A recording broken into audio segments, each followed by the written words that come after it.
Rafael Veiga continuará como batedor de pênaltis. Esse é um drama, né? Ele diz aqui, o Fabrício, o batedor oficial de pênaltis num time de futebol não deveria existir o fixo.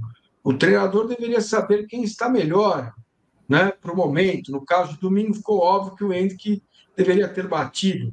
Pois é, pelo jeito que bateu o Estevão, cara, eu falei, cara, dá o menino, deixa o menino bater, rapaz, porque a gente estava indo bem, né? Dois pênaltis, gols marcados na sequência. Eu até soltei um rojãozinho. Falei, Foi rapaz, mesmo. acabou esse problema de pênalti. Voltou outra vez o Danilo, bate o Veiga, mas ele recuou na mão do goleiro. Né? Aí alguém lá no outro CNPJ, alguém falou assim: mas se o Estevão bate e erra, você ia falar o quê, Massini? Eu falei, falar que ele teve personalidade, que ele tentou bater e tal. Né? É isso que a gente ia falar, ou não? Fala, Danilo. Eu tenho essa mesma dúvida, Massini. Eu também acho que o Veiga já mostrou há um tempo que não era para ser o batedor titular, mas eu acho que é bom ter um batedor oficial, um cara que está mais acostumado. Basta a gente lembrar que o Veiga teve uma sequência impressionante lá de gols. E aí agora ele não está mais no melhor da sua forma. E aí dá para procurar outros. A gente teve dois candidatos, o Estevão e o Gomes. O Gomes, eu acho que bateu numa situação do jogo resolvido, ele tá buscando artilharia como zagueiro do Palmeiras e tal. Eu daria essa chance ao Estevão, até porque o Estevão tem mais, pelo menos um ano de Palmeiras. E ele bateu muito bem, ele já batia na base também, e tem tido teve essa oportunidade e converteu. É claro que assim a gente brinca, né? 2 chutes, 2 gols e tal, é cedo pra gente cravar, mas para mim é fato que o Veiga não vive a sua melhor fase e não pode mais ser esse titular, esse dono do cargo de batedor de pênaltis, não jogando no lixo tudo que ele já fez, todos os gols que ele fez. Mas acho que essas questões também é um pouco disso que eu falo da cartilha do Abel, sabe? Às vezes é muita rigidez, é muito duro, e o momento do futebol às vezes pede algumas mudanças, algumas percepções, e é isso que você falou, tem um momento ali, né, do jogo, tem aquela hora que o cara chega e fala, tô confiante, deixa eu bater. Então basta a gente lembrar que o Estevão fez o que fez e acho que ele tá bem confiante para conseguir colocar a bola onde ele colocou da última vez, então ele poderia ter tido mais chances, essa é a minha opinião. Não que para mim o Veiga não serve mais, não pode nunca mais bater, não. Mas acho que tem que ser, como diria o outro, Massini e Latifi, o futebol é dinâmico. E aqui tem muita informação o tempo todo. O Latifi vai falar sobre o Veiga, algum cheirinho lá de mal-estar no elenco, Veiga bater pênalti, alguma coisa. O repórter sempre sabe essas coisas. Mas antes, eu quero dizer para vocês que o Aníbal vai ficar fora 15 dias. É isso, Latifi? Confirma para a gente. O Aníbal fora 15 dias, que eu estava esquecendo e ele fez uma falta no domingo danada, hein? O Aníbal ele teve um trauma ocular no olho direito e o Palmeiras trabalha com até 15 dias dele fora, né? O queridinho do Abel é o volante que conquistou a posição que o Palmeiras queria desde o ano passado e acabou não dando certo. Vai ser baixa no Palmeiras aí até o final do mês, possivelmente. Perfeito. Alguma coisa sobre Veiga, pênaltis, alguma mudança Então, prevista? Não. essa sequência que o Danilo pontuou foram 24 pênaltis e 24 convertidos pelo Veiga. Só que desde então ele bateu 20, depois que ele errou o primeiro, desandou tudo. Bateu 20 e errou 7. Então, o Veiga, parece que ele não quis dar aquela batida tradicional no meio do gol, né? E nesses 7 pênaltis, todos que ele errou foram batidas no canto. Ele ficou com medo do Bento ficar esperando ele no meio e acabou batendo muito fraco, né? O Bento já tinha até caído quando o Veiga bate, não olhou para o goleiro. E, cara, conhecendo o Abel, é difícil que o Veiga perca essa posição, porque o Danilo citou o Gomes, né? O Gomes, ele teve 2 erros cruciais quando o Palmeiras estava na Recopa, né? Um erro, na verdade, que ele bate o pênalti na prorrogação contra o Defensa e Justiça e erra, o Palmeiras vai para os pênaltis nesse jogo e perde, e aí a partir daquele momento ele para de ser o batedor do Palmeiras oficial. Ele tinha feito bons gols, batendo pênalti e acabou, depois de alguns erros, acabou sendo sacado. Outro nome também que passou a querer bater falta, pênalti, é o Piquerez. Ele bateu 5 pênaltis com a camisa do Palmeiras, fez 4 e perdeu 1. O que ele perdeu foi na Supercopa. E por fim é o Estevão, né? Existe toda essa comoção da torcida do Palmeiras de querer ver Estevão marcando gol, batendo pênalti, falta, o que seja, mas na base ele também errou, né? O Danilo falou, o Estevão batia pênalti na base o Estevão também desperdiçou pênalti. Inclusive tem uma matéria sobre esses dados, todos eles que eu citei no All Sport, na editoria do Palmeiras. Então, quem quiser, é uma matéria bem completa aí que eu deixei para hoje. Beleza, olha, esse aqui é o próximo tema do nosso papo aqui, porque o Palmeiras sofre jogando na Arena Barueri. E antes disso, eu quero lembrar vocês que vocês estão passando meio longe, meio perto de quem é o jogador misterioso. Vou dar mais uma dica, tá? Ele começou a jogar no Palmeiras em 2010, fez mais de 200 jogos. Agora eu não sei se eu dou a dica final, não. Ele fez 2 gols em 2010 e 3 em 2013. Quem é esta figura? Vocês rufem os tambores. Vamos lá. Vocês querem adiantar um palpite? Vamos lá, Latif. Quem é? Cara, nos bastidores, antes do programa começar, eu apostava igual o nosso colega do chat que falou Mazinho. Mas essa comemoração, ela é emblemática de outro jogador, que é o palpite do Danilo. Então eu vou deixar ele falar primeiro para não parecer que eu tô roubando. Não, eu vou te falar que eu fiquei na dúvida. Eu tenho visto, eu tô olhando. Não fala não. Tirei o Danilo da live. Não vai falar não. Segura aí. Deixa pro final. Quem é, cara? Quem é o jogador misterioso? Dá uma olhada nele. Vou dar a dica para você, ó. Ó, lá no final da live eu vou contar quem é, tá? O Danilo tá em dúvida e tal, beleza? Deixa ele em dúvida, pensando quem é. A galera tá votando aqui. Obina, Max Pardalzinho, Alex Mineiro, Marcos Assunção. Pô, hoje é aniversário do Max Pardalzinho e do Oséias. Vamos cantar parabéns? Parabéns pro Max Pardalzinho. Aliás, você que nasceu nos anos 2000 e não viu nada disso, né? Você tinha 10 anos, tal, depois ficou um pouco mais velho. Dá uma olhada nesses times aí, viu? Pardalzinho, Max. Lembra do Max? Gerley, Fabinho Capixaba. Gerley.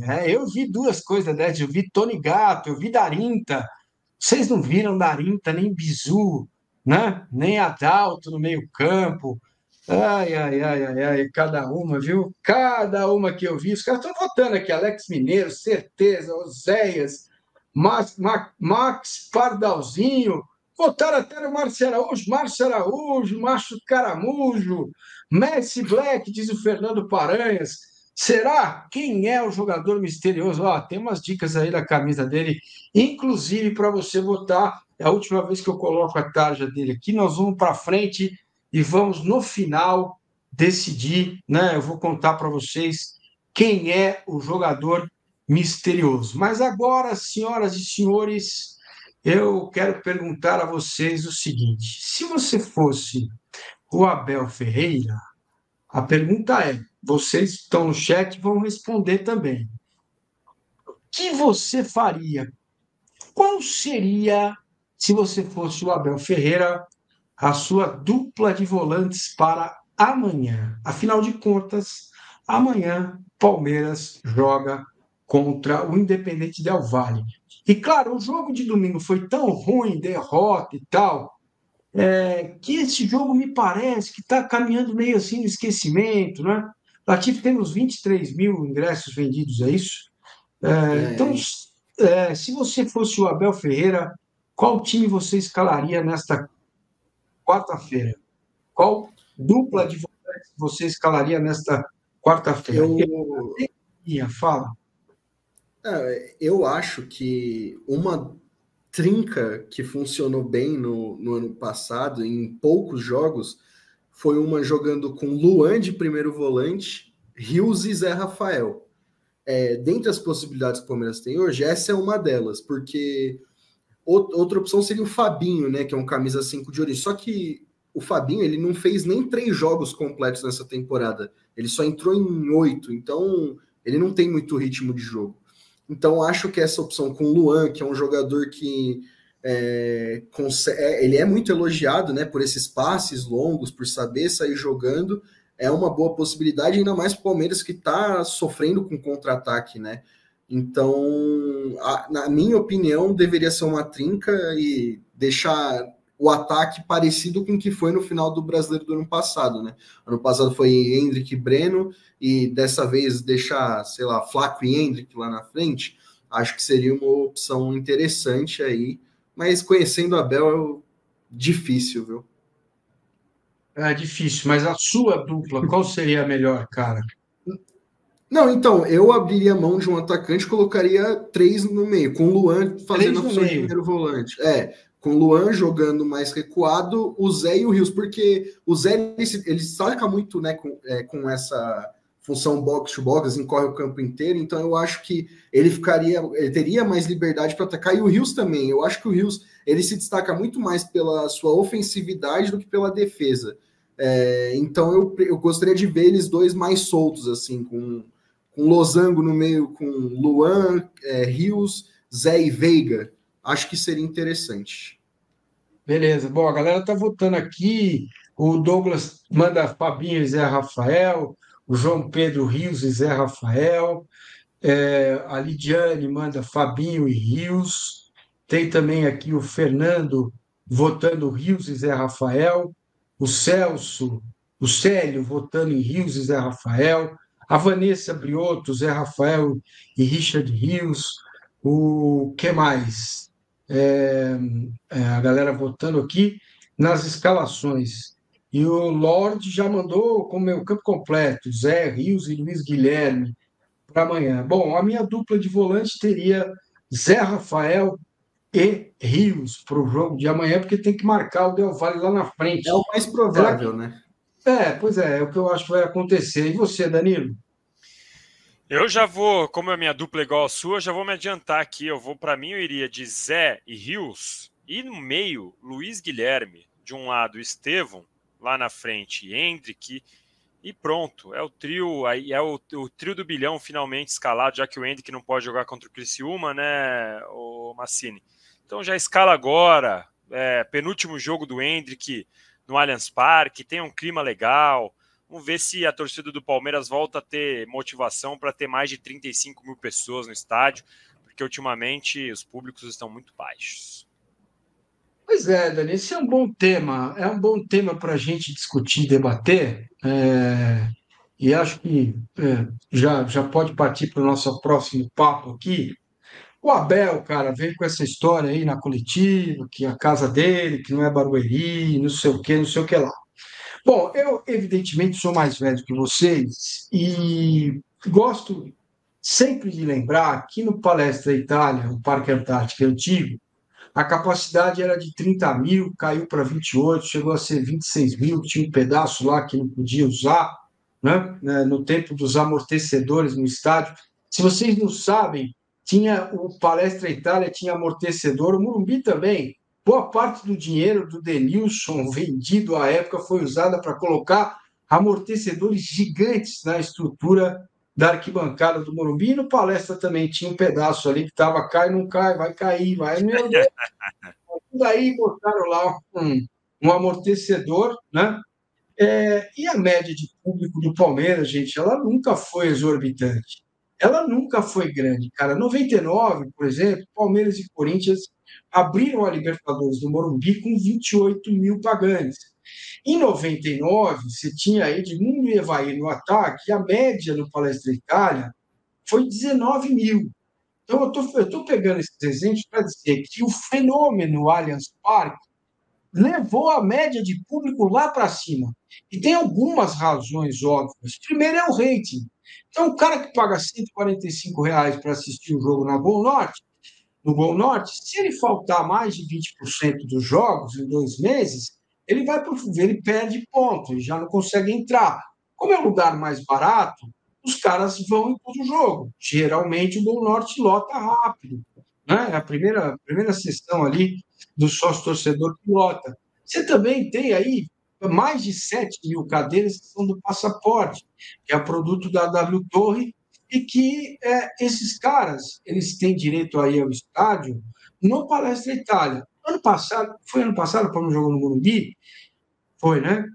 Foi. Teve um jogo que eu era cliente do Passaporte e arrumaram um lugar para mim no Morumbi. Eu fui ao Morumbi ver o jogo, mas ali deu 49, depois 42 mil.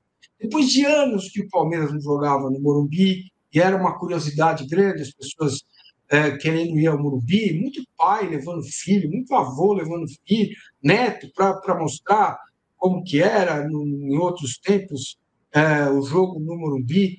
Então, assim, essa questão da torcida não me parece ser plausível no sentido de que outros clubes jogaram em Barueri e o público é 10, 12, 14 mil.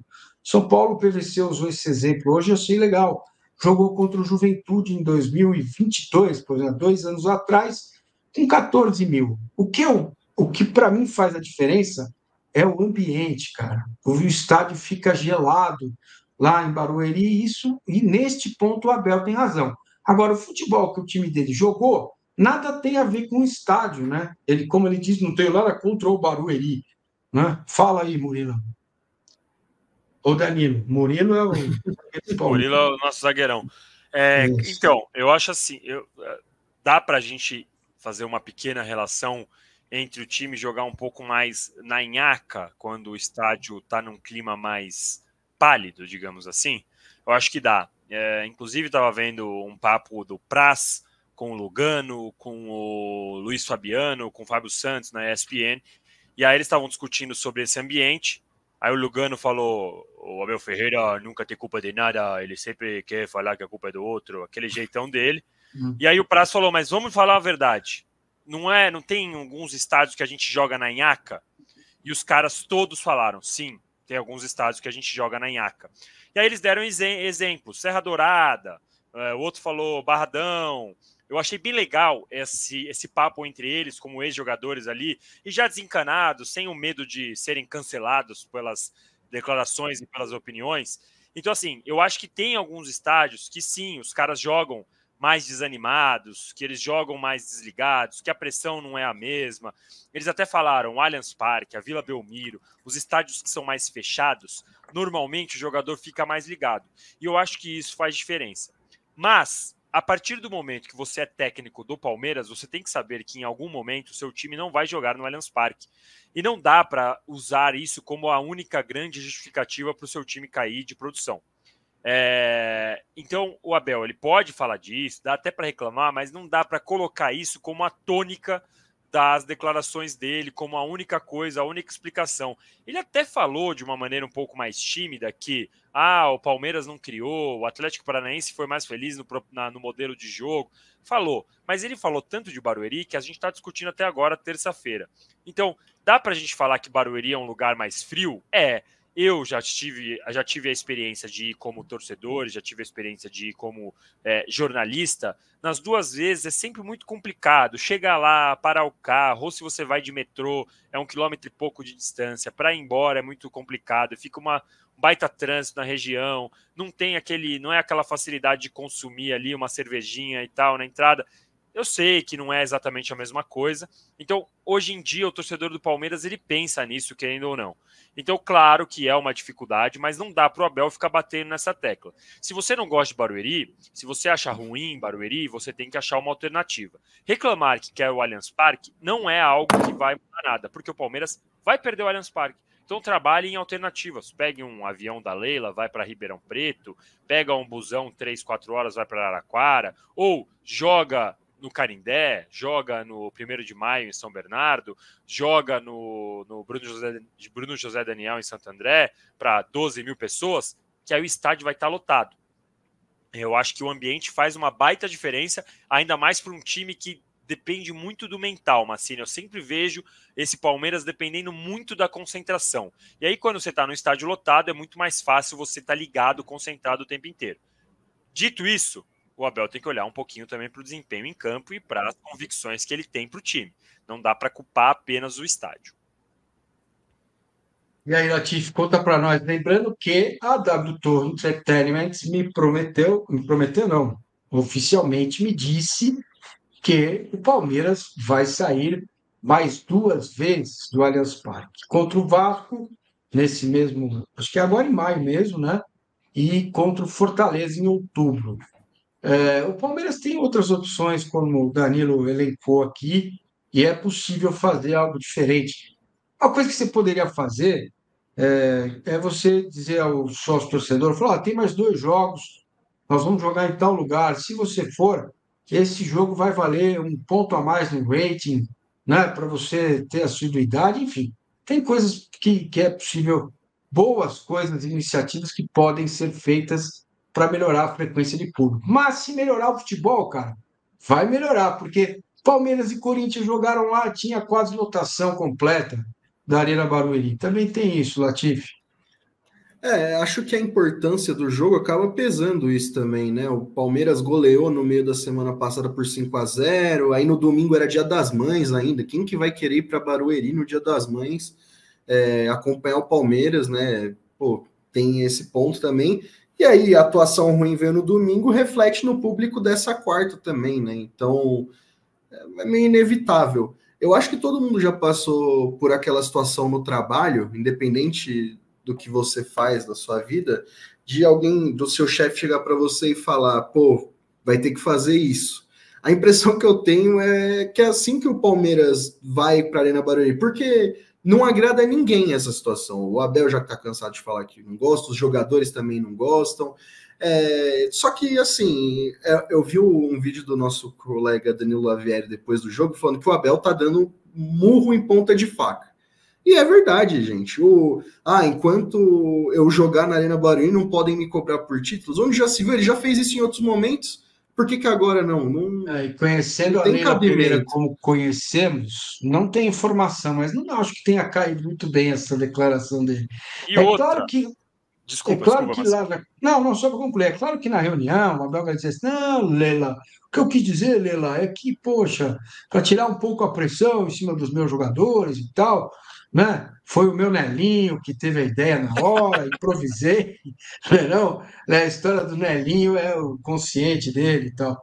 Fala, Danilão. Não, eu ia falar, o Palmeiras foi campeão da Supercopa em Brasília, foi campeão da Libertadores em Montevidéu e no Maracanã, foi campeão ano passado com 3, 4 jogos na Arena Barueri, foi campeão esse ano do Paulista jogando em Barueri. Então, assim, não dá para falar isso, Abel. A gente entende, pode ser desvio de foco, pode ser para pautar a gente aqui e ninguém ficar falando que o Veiga tá mal e que não... Mas tem algumas coisas que não dá. Os caras, Abel, os caras já te perseguem, Abel. Se você der mais motivo ainda, meu amigo, vai ficar difícil pra gente ficar aqui defendendo. Qual?